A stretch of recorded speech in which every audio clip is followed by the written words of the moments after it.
Race leader is in the pits, Alan Grice. Up go the Jacks. No driver change here as yet. Graham Bailey sticks his head in the car, has a quick... Oh, gee, Jim Richards is in there as well. It's starting to get frantic over there. Quick stop for Richards. Tony Longhurst just to the right of the car. He won't get in. Just looking for the gap back now to Peter Brock. They had problems with their pit stop at Sandown, but that was a good one from the Chickadee Grice team. Goodness me, 23 coming into the pits. The lusty Allison Commodore has connected the tyre wall in a bit of a hurry to try and get in. Don't know if it was lusty or just rusty. And here's Peter Brock making his pit stop in the Mobil car. Plenty of interested onlookers. Oh, gee, Moffat was quickly in the car. Brock using 17-inch Bridgestone tyres.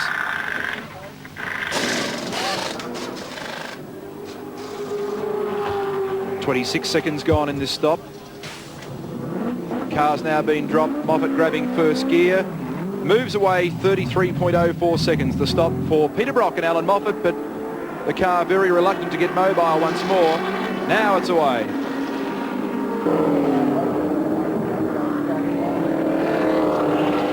Oh, straight off the racetrack for Gary Scott. What happened there? Was this as though he missed the corner? Well, I'll tell you what's happening. He's got Alan Grice bearing down on him in a big hurry. That's why he's got the pressure on. Loss of concentration, perhaps, as he went into the corner. Too busy taking care of what was in the rearview mirror rather than his line into the corner. This is the battle for first and second. The man in car number 15 leads the event. Right behind him, Alan Grice. Through Bridgestone corner, and just look who's closing all over the Nissan as they head up to the top of the mountain. BP cutting. Scotty goes through in 15. Grice shadows him. He'll come out of here. You don't think Gary would be nervous after what happened at Sandown? Yes. Grice is going to give him no room at all. Straight down the inside. Make your own arrangements. I'm back in front. Well, Scott knows he's headed for a pit stop. He's not going to fight Grice at this stage, I wouldn't think. And Grice is on fresh tyres, remember. Streaking away. Grice assumes command once more in the great race. And here's one of the Merc 190s. The only one left in the race, of course. And Richard, it's the first time we've had the opportunity to see these cars race in Australia. Yeah, Denny Holm at the wheel at the moment. In Europe, they tend to run a slightly different class structure. Here you have a 2 to 3 litre class. In Europe, it's 1600 to 2.5 litre, and they compete against the 325i BMWs. It's been a very interesting race all year long between the Mercedes and the BMW, and at the moment, it looks to be a man called Winnie Voigt, and one of the Works 325i's that's got the better of the Mercedes and is in fact leading the European Touring Car Championship at the moment. Denny Holm, veteran of the field, but still knows how to steer a motor car. Oh, very much so. He, in fact, won the European Touring Car Championship round at Silverstone, the Tourist Trophy, which is one of the most prestigious rounds of the lot. And he won it with Jeff Allen, both of them on pure driving ability. They outdrove the Walkinshaws, the Chicottos, the Revalias and everybody else. It was a joy to watch, it really was. Peter McLeod in trouble in car number 4. This is McPhillipy at the end of the Castrol sand trap, and the front right-hand side of his car demolished. He's gone into... Well, I have a feeling I might be doing a disservice to Peter because I think he came in and handed over to Glenn Clark. I'm not 100% sure of that, but I know the car made a stop. Franz Klammer now in car number 41, the Martins filter entry. 190 AMG Mercedes-Benz, co-driven by Denny Holm.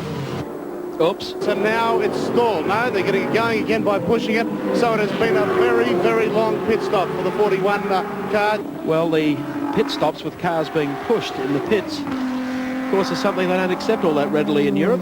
Joining me now is Neville Hayes. And Nev, of course, is a well-known voice throughout Britain. All sorts of motorsport. Pushing a car in the pits. Yeah, it doesn't happen very often, and if it does, you're inclined to get your hands smacked for doing it. Your thoughts about picking up cars around the circuit and taking them back into the pits? Yeah, this is one of the areas, of course, which is totally different here to what you have in Europe. If you go off the road in Europe, then that's where you stay unless you're in a dangerous position. You might get pushed out of the way, but there's no way you get it back and get back in the race. And look at the Japanese driver there, really all but losing the lot there in number 53, the Staran, which so much was expected. Jaguar won at Mount Panorama last year, but I don't think Jag is going to win this year. Muir in the Goss number 10 car with the trunk up, door open, looking for help. The car is stationary on its way up the mountain straight. Graham Bailey's number 2 car, Alan Grice, continues as race leader. Alan Moffat second in the Peter Brock Commodore. Third is Gary Scott, or Terry Sheila in the car now, in the 15. Peter Jackson Nissan. In 4th place, Larry Perkins in car number 11, followed by John Harvey, Jim Richards, Dick Johnson, George Fury, Terry Finnegan, Fred Geisler, and threatening to sneak into that top dozen, Franz Klammer, and Denny Holm in the Mercedes 190E. And here comes the race leader, Alan Grice, into the pit area. Pat Welsh there to call the action. Graham Bailey straight into the driver's seat, as you can see. Grice throwing away gloves in the haste. They're really paying a lot of attention to the back of the car. They have an extinguisher poised over the back of the car. Fuel, as per usual. They're underneath the bonnet now, topping up the oil.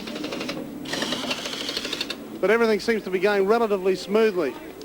A lot of heat, as you would expect, coming from underneath there. Steam and smoke from around the tyres. The new tyres are on. The car has been started up. And they're away, so the problem, Michael, mustn't be all that bad. Heading up the hill again towards BP Cutting.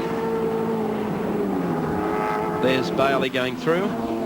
Sitting behind him, George Fury. But Fury is down a lap or so, trying to catch up ground, and Alan Moffat gaining on the number 2 Commodore as they swing up to Toledo turn again. Interestingly, Mike, the fastest man on the circuit so far today has been Alan Grice with a time of 2:18.99. It's a pretty stunning time in race trim. I think that really goes back to perhaps, Neville, how much Grice has matured as a driver, perhaps even from the first race that you saw him run this year at Monza.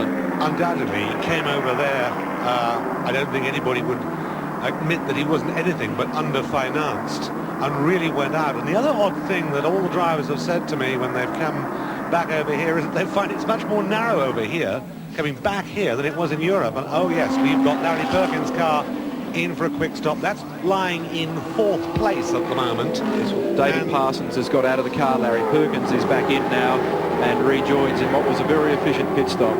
Yeah, they've had no problems at all with that car. They would seemingly to be, again, running to a preconceived plan. And once again, I think the secret here is perhaps to try and get that one stop less if you can. Way up behind the Mercedes. Blacks out a little to the V8 Commodore in sheer power down Conrod Straight. Moffat coming up behind George Fury. This one still looks very, very steady indeed under brakes. There's Bailey going through in number 2. Peter Brock standing by with the crew. We'll get the stopwatches ready for this and see what sort of a stop they can do. So far they've been very efficient. Moffat out, Brock in. The shot from our second race cam in the side of the car. And they're doing a pad change. They didn't expect to do that, so obviously they've had more brake wear than they anticipated. Off with the cool air box. There would appear to be a problem now with this car. They're pulling the grill out of the front of the car by the look of it.